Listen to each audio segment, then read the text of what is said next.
আসসালামু আলাইকুম, welcome back to my channel. আশা করি সবাই ভালো আছেন। আজ আবারও একটি রেসিপি নিয়ে হাজির হয়ে গেছি। আজ তৈরি করে দেখাবো ছিটা রুটি বা ছিটা পিঠা। রেসিপিটি তৈরি করা খুবই সহজ, আর আমি ঝামেলা ছাড়া খুবই সহজভাবে দেখানোর চেষ্টা করব। আশা করি সকলের কাছে ভালো লাগবে।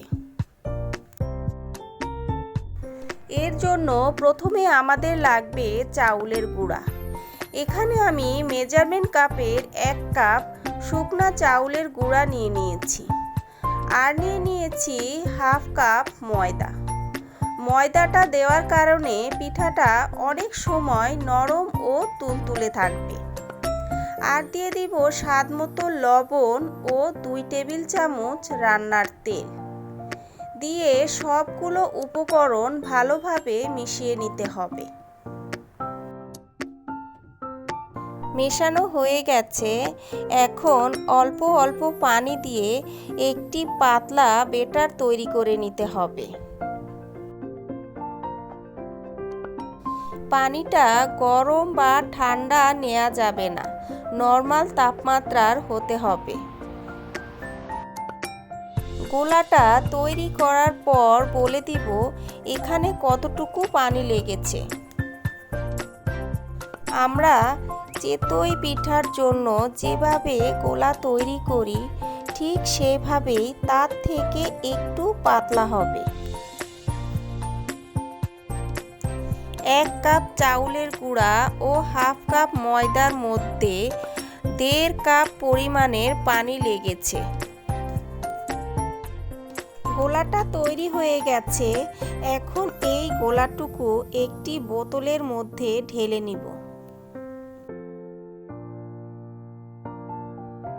এরকম একটি বোতলের মধ্যে ঢেলে নিব, আর মুখটার মধ্যে 2-3টি ছিদ্র করে নিব। চুলায় একটি ফ্রাই প্যান বসিয়ে দিয়েছি।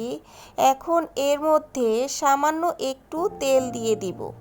এরপর একটি টিস্যুর সাহায্যে ভালোভাবে পুরোটা ফ্রাই প্যানের গায়ে লাগিয়ে নিতে হবে। এখন বোতলের সাহায্যে ঘুরিয়ে ঘুরিয়ে গোল আকৃতির একটি পিঠা তৈরি করে নিতে হবে। দেখে নিশ্চয়ই বুঝতে পাচ্ছেন আমি কিভাবে দিচ্ছি। এরপর এটি 30 সেকেন্ডের জন্য একটি ঢাকনা দিয়ে ঢেকে দিতে হবে, যাতে করে পিঠাটি ভালোভাবে সেদ্ধ হয়।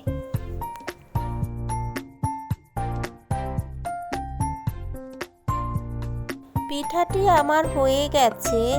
এখন এটি 3 কোণা আকৃতি করে একটি ভাঁজ দিয়ে দিব।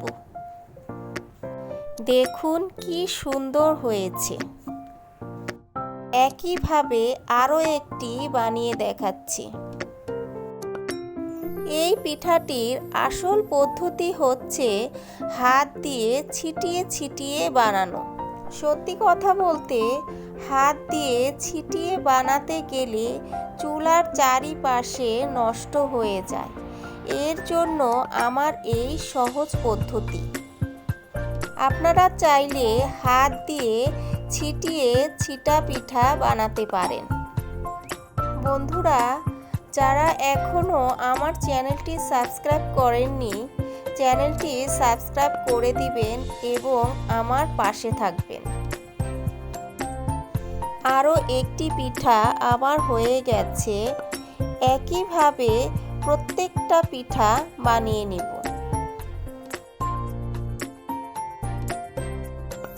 তৈরি হয়ে গেছে ঝামেলা ছাড়া ছিটা পিঠা বা ছিটা রুটি।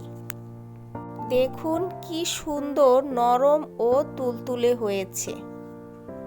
এখন এই রেসিপিটি আপনি গরুর মাংস, মুরগির মাংস বা ভর্তা যাই দিয়ে খান না কেন একদম পারফেক্ট। রেসিপিটি কেমন লেগেছে?